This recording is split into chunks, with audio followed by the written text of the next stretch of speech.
여러분, 사람들을 만나서 대화하다 보면 어떻게 해서 예수님을 믿게 되었는지 서로 묻게 됩니다. 그렇죠? 이제는 한국도 복음을 받아들인 지 시간이 많이 지났습니다. 3대 신앙 가문은 흔합니다. 4대, 5대로 이어지는 믿음도 적지 않습니다. 이처럼 신앙 가정에서 태어나 어릴 때부터 교회에서 자란 사람들을 모태신앙이라 부릅니다. 어머니 뱃속에서부터 예수님을 알았다는 뜻이죠. 모태신앙인들은 교회 밖 문화에 대해서 잘 알지를 못합니다. 노래도 동요보다 예수께로 가면 나는 기뻐요, 이런 어린이 찬송을 먼저 배웠습니다. 이야기도 흥부놀부보다 야곱과 에서 이야기에 더 익숙합니다. 그런데 간증들을 보면 모태신앙을 가진 사람들이 간증하는 경우 별로 많지가 않습니다. 혹시 모태신앙을 가진 사람이 간증하는 것을 보면 대부분 자신은 몇 대 신앙 가문에서 태어났는데 세상길로 갔다가 어른들의 기도로 다시 믿음으로 돌아오게 되었다, 내가 바로 그 탕자다, 이런 식이 되는 거죠. 어떻게 예수님을 만나게 되었는가? 감격적으로 간증하는 사람들은 이전에 예수님을 알지 못했던 사람들이 훨씬 많습니다. 예수님을 알지 못했는데 불치의 병 혹은 극심한 경제적인 어려움, 그것 때문에 극적으로 예수님을 만나게 되었습니다. 여러분, 예수님의 제자 가운데 나다나엘이란 사람이 있습니다. 요한복음에서는 나다나엘로 소개하지만 다른 복음서나 사도행전 제자명단에는 언제나 바들로메로 나옵니다. 바돌로메라는 말은 돌로모의 아들이라는 뜻입니다. 그러니까 신약 당시 전통으로 보면 돌로모의 아들 나다나엘, 이것이 정식 이름이 되는 거죠. 이 사람은 철저하게 모태신앙이었습니다. 그 이름의 뜻도 하나님이 주셨다 혹은 하나님의 선물이다, 이렇게 되어 있습니다.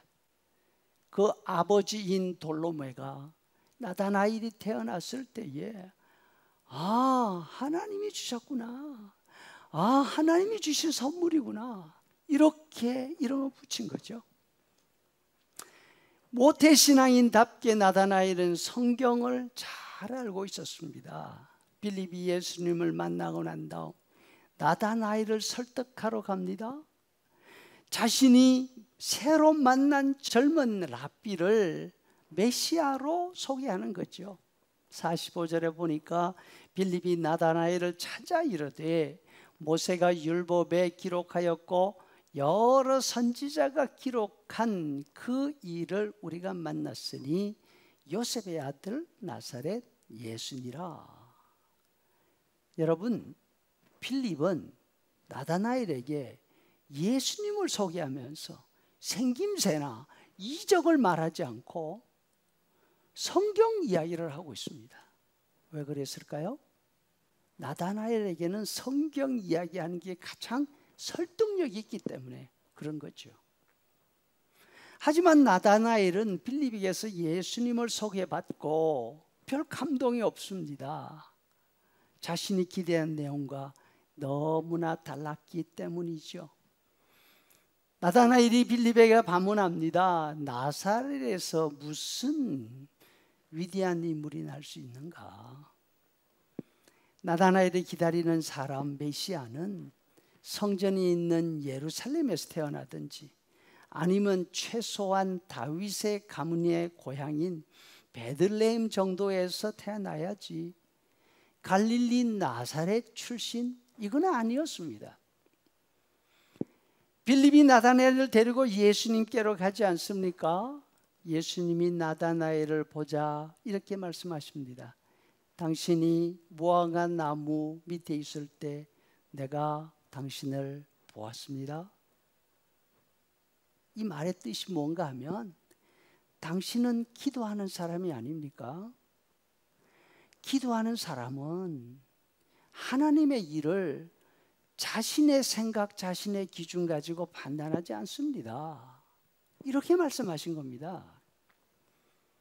나다나엘이 예수님 말씀을 들으면서 빌립이 했던 말을 기억하고 그것이 무슨 의미인지를 깨닫게 되죠.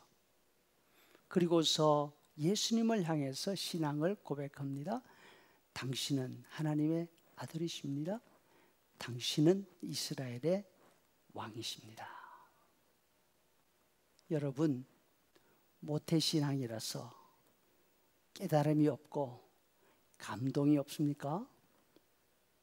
그렇다 하더라도 믿음의 감동을 회복하는 길이 있습니다.